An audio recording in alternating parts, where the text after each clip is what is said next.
Bismillahirrahmanirrahim. Assalamualaikum warahmatullahi wabarakatuh. Apa kabar anak-anak hebat? Ibu berharap kalian sehat dan bersemangat dalam mengikuti pembelajaran. Tak lupa Ibu ingatkan untuk bersyukur kepada Allah Subhanahu wa Ta'ala karena rahmat dan kasih sayangnya, sehingga kita tetap diberi kesempatan bertemu dalam pembelajaran jarak jauh.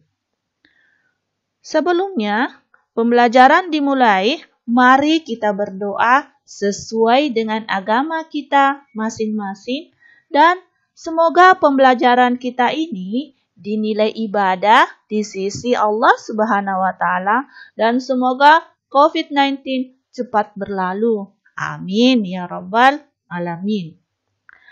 Anak-anak, pembelajaran sebelumnya kita telah belajar tentang proklamasi kemerdekaan negara Indonesia dan cara tumbuhan beradaptasi sesuai dengan lingkungannya. Kali ini kita akan belajar tema 2 dengan judul Persatuan dalam Perbedaan. Subtema 1 dengan judul Rukun dalam Perbedaan dan pembelajaran kedua. Adapun tujuan pembelajaran, yang pertama, setelah mengamati gambar dan membaca cerita tentang persatuan dalam perbedaan, kalian mampu menyebutkan manfaat persatuan dalam kehidupan melalui diagram dengan benar. Yang kedua, siswa mampu menuliskan contoh tentang pengalaman hidup rukun dalam kehidupan sehari-hari dan manfaatnya sebagai wujud semangat persatuan. Yang ketiga, siswa mampu menyebutkan pola lantai tariannya dengan benar. Dan yang keempat, siswa mampu mempraktekkan pola lantai tarian dari salah satu tarian daerah yang dipilih dengan benar. Nah, ini adalah tujuan pembelajaran kita hari ini. Selanjutnya, perhatikan, pelangi indah karena warna yang berbeda. Hidup berbangsa dan bertanah air indah jika kita hidup rukun walaupun berbeda-beda. Bacalah teks berikut. Di sini ada teks dengan judul Perbedaan yang Menguatkan. Mari kita baca secara seksama. Kampung Cempaka adalah sebuah kampung transmigran. Warganya berasal dari berbagai daerah padat di Pulau Jawa. Hal itu menjadikan mereka berbeda suku maupun agama. Di Kampung Cempaka hiduplah 5 orang sahabat. Ada Asna yang berdarah Sunda, Utami dari Banyuwangi, Tony seorang anak etnis Tionghoa yang sebelumnya tinggal di Semarang, Wande dari suku Tengger di Jawa Timur, dan Marta, anak seorang pendeta yang dahulu tinggal di Solo. Di Kampung Cempaka, rumah mereka bersebelahan dan mereka pergi ke sekolah yang sama. Itu sebabnya mereka sangat akrab.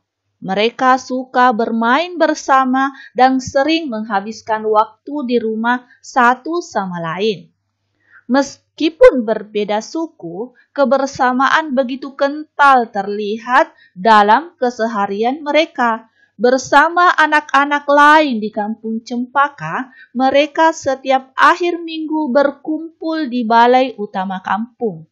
Biasanya, selain berolahraga bersama, mereka juga kerap berkeliling ke rumah warga, membantu melakukan apa saja yang dibutuhkan warga.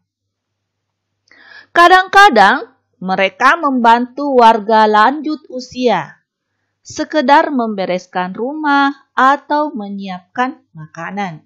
Sesekali mereka juga membantu orang tua yang sedang bekerja bakti membersihkan lingkungan. Dari Tony, mereka belajar menari barongsai. Lalu mereka ajarkan tarian itu kepada anak-anak sekampung. Sementara itu, setiap tiba saat panen, Wande dan keluarganya akan sibuk memimpin warga membuat tumpeng gede, yaitu nasi khas dari daerah Tengger yang dibuat untuk mensyukuri berkah Tuhan dalam wujud panen raya. Sikap toleransi yang ditunjukkan kelima sahabat itu memang sekedar berupa hal-hal kecil. Hal kecil dalam keseharian itulah yang mencerminkan kehidupan Bhinneka Tunggal Ika di kampung Cempaka yang kaya akan perbedaan. Mereka hidup damai berdampingan dan tulus saling menjaga. Nah, itu tadi cerita kampung transmigran. Nah, sekarang tugas pertama. Tulis kesimpulan tentang persatuan melalui hidup rukun dalam perbedaan pada bagan berikut. Pada bagan berikut ya, kalian tulis. Kalian tulis perbedaan hidup rukun dalam perbedaan. Nah, soal pertama, apa perbedaan yang ada pada bacaan tadi ya? Yang kedua, bagaimana menyikapinya?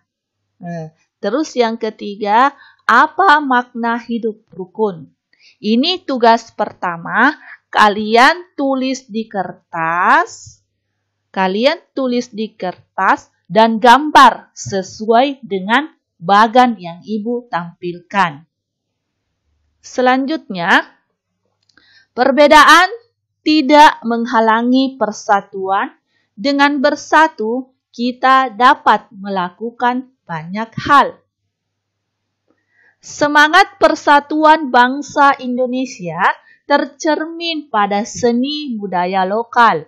Salah satunya adalah melalui tarian. Banyak tarian daerah Indonesia yang menyerukan persatuan. Nah, ini adalah contoh salah satu tarian daerah yang menyerukan tentang persatuan dan kesatuan. Nah, anak-anak, bacalah teks berikut dalam hati. Jadi kalian membaca teks berikut ini, dibaca betul-betul dan dihayati makna tujuan dalam teks tersebut. Nah, tes ini judulnya Lego-Lego. Tari adat Alor bermakna persatuan. Jadi ibu berharap kepada kalian untuk membaca ya. Baca baik-baik teks ini. Nah, ini sambungan dari teks tersebut. Kalian baca, kalian harus mengetahui apa makna dari bacaan tersebut. Nah, setelah kalian membacanya, posisi dalam menari perlu diperhatikan oleh seorang penari. Pengaturan posisi ini disebut dengan pola lantai. Seorang penari harus memperhatikan perpindahan, pergerakan, dan pergeseran posisi saat menari. Pola lantai adalah pola dena yang harus dikuasai oleh seorang penari dan berfungsi untuk membuat posisi dalam sebuah ruang gerak. Jadi, kalian sudah paham tentang pola lantai? Nah, sebuah tarian harus memiliki pola lantai. Kalian harus paham itu ya, bahwa pola lantai sangat berperan dalam sebuah tarian. Karena pola lantai itulah yang mengatur perpindahan, pergerakan, dan pergeseran posisi saat menari. Nah, ini adalah jenis-jenis pola lantai. Perhatikan, ada pola lantai vertikal, lurus. Tari klasik banyak menggunakan pola lantai vertikal. penari membentuk garis vertikal, yaitu garis lurus dari ke depan, ke belakang, atau sebaliknya. Pola lantai ini memberikan kesan sederhana tetapi kuat. Jadi, contoh pola lantai vertikal terdapat pada tarian Yospan dari Papua, tari Serimpi dari Jawa Tengah, dan tari baris Cengkedan dari Bali. Ada pola lantai yang lurus dari belakang, dari depan sampai ke belakang. Ada juga yang melurus ke samping. Terus pola lantai berikutnya adalah pola lantai diagonal. Penari berbaris membentuk garis menyudut ke kanan atau ke kiri. Nah, ini pola lantai diagonal terdapat pada tari gending Sriwijaya yang berasal dari Sumatera Selatan. Selanjutnya, pola lantai garis melengkung. Penari membentuk garis lingkaran. Tari rakyat dan tari tradisional banyak menggunakan pola ini. Pola lantai ini memberikan kesan lemah dan lembut. Contoh pola lantai garis melengkung terdapat pada tari Mak Badang dari Toraja, Sulawesi Selatan, dan tari Randai dari Sumatera Barat. Nah, tugas yang kedua, di tugas yang kedua ini, kalian harus temukan berbagai tari daerahmu dan sebutkan pola lantai tariannya. Jadi, di tugas yang ini kalian cari 3, ya. Kalian cari 3 tari dari daerahmu, dan kalian menyebutkan pola lantai yang digunakan pada tarian tersebut. Selanjutnya tugasnya, perhatikan pola lantai satu tarian bersama kelompokmu dan tuliskan langkah-langkahnya.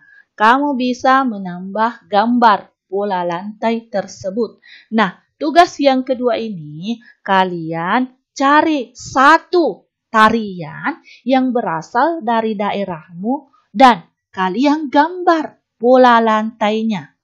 Kalian gambar pola lantainya pada tarian. Paham? Nah, ini adalah tugas yang kedua, sama dengan tugas yang pertama tadi.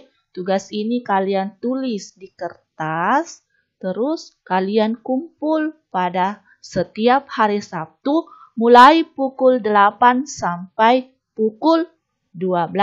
Dan anak-anak, jangan lupa ya membubuhi nama dan tanggal pada setiap pembelajaran. Itu sangat penting. Tulis namanya yang lengkap, tanggalnya, tema berapa, subtema berapa, dan pembelajaran keberapa. Harus dilengkapi dan tulisannya jangan lupa rapikan tulisannya. Demikianlah pembelajaran hari ini dengan ucapan Assalamualaikum warahmatullahi wabarakatuh. Salam sehat.